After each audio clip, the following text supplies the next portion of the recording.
আলেম ওলামা যারা মিম্বরে দাঁড়িয়ে আমাদেরকে খুতবা দেন, মেহরাবে দাঁড়িয়ে যারা ইমামতি করেন, আমরা যাদের কথা প্রাণ ভরে শুনি, আমরা চোখের পানি ফেলি, নিজেকে খুঁজে পাওয়ার চেষ্টা করি।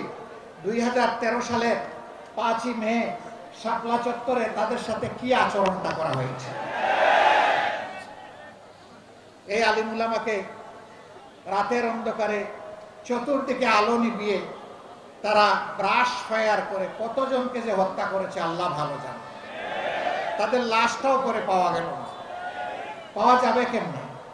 দুষ্ট সরকারের ভ্রষ্ট এক মন্ত্রী, সে এই 24-এর পতনের মাত্র 4 দিন আগে বলল, বাড়াবাড়ি করবেন না, 13 সালের 5 মে শাপলা চত্বর ভুলে যাবেন না।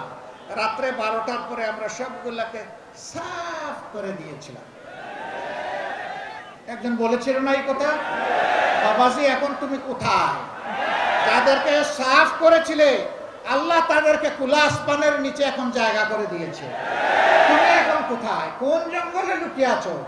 কোন গর্তে তোমার অবস্থান জাতি এখন জানতে চায়। আল্লাহ এই জমিন থেকে তোমাদের সমস্ত ইজ্জত সাফ করে দিয়েছে। এখন বিভিন্ন জায়গায় তোমরা পালাচ্ছ কেন বাবারা?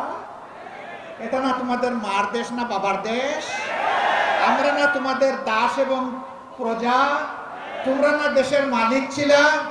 তো মালিকগুলা কোথায় গেলা? আসো সাহস করে। তোমরা যাদের উপর সবচেয়ে নিকৃষ্ট আচরণ করেছ, তোমরা সাক্ষী, জগৎ সাক্ষী, মাবুদ সাক্ষী, তাদের একজন মানুষ এই দেশ থেকে পালানোর চেষ্টা করেননি।